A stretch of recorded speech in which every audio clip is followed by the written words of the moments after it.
Gulya.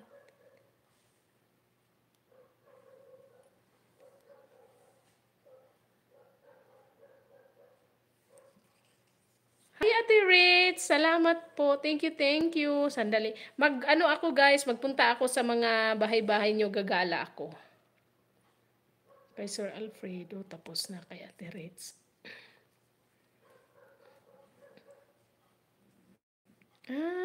Okay.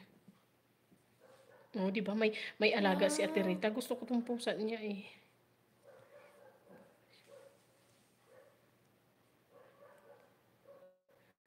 Hindi ako makapag-comment. Bakit?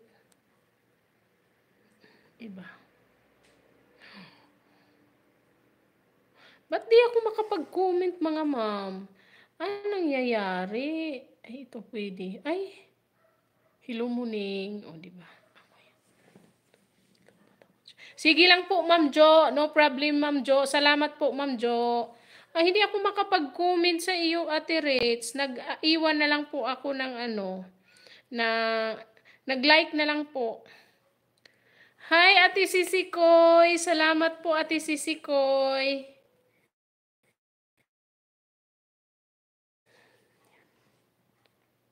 Tuwing linggo. O, diba?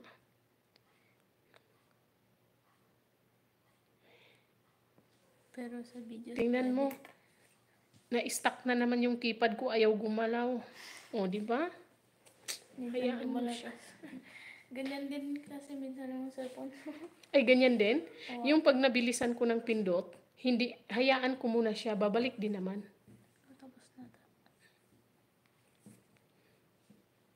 Nakakainis.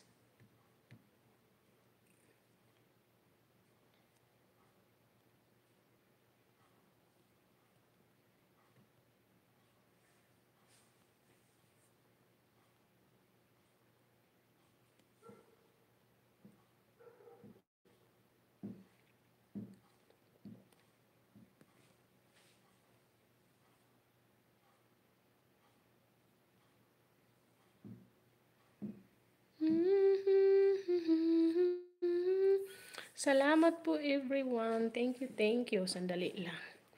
Tapos, ayan. Behind the scene ni Ate Rita. At least, siguro kung magiging okay na yan si kahit siya yung turuan ni Kuya Jun na magbili-bili sa labas. Para may taga-bili. Charge muna ako, balik. Ako after 20 minutes. Pero yung kapatid ni Gerald, nasa kanila lang, hindi nagtrabaho. Simulan nung Yung 18, 17. 18? Wala pang atang trabaho yun. Okay. Nasa bahay lang muna. May boyfriend na yun. Ay, may boyfriend. Yung isa, wala. Yung papasok Oo. Hindi ko alam, baka meron ate. Uli, kita-kita na lang sila dito sa Baguio. Pumunta na silang lahat, huwag nang umuwi.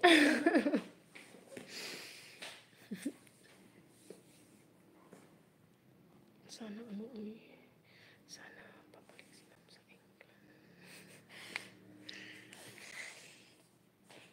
Oo. Hello, thank you po Ate Ritz. Salamat po Ate Rita. Thank you po. Andito ako Ate Ritz sa mo. Ayan Ate Ritz, oh. Hindi pa tapos. Lubat kasi yung isa ko. Iniwan ko kasi kanina sa office.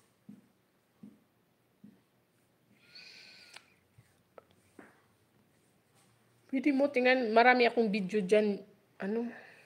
Mika. Sa YouTube ate.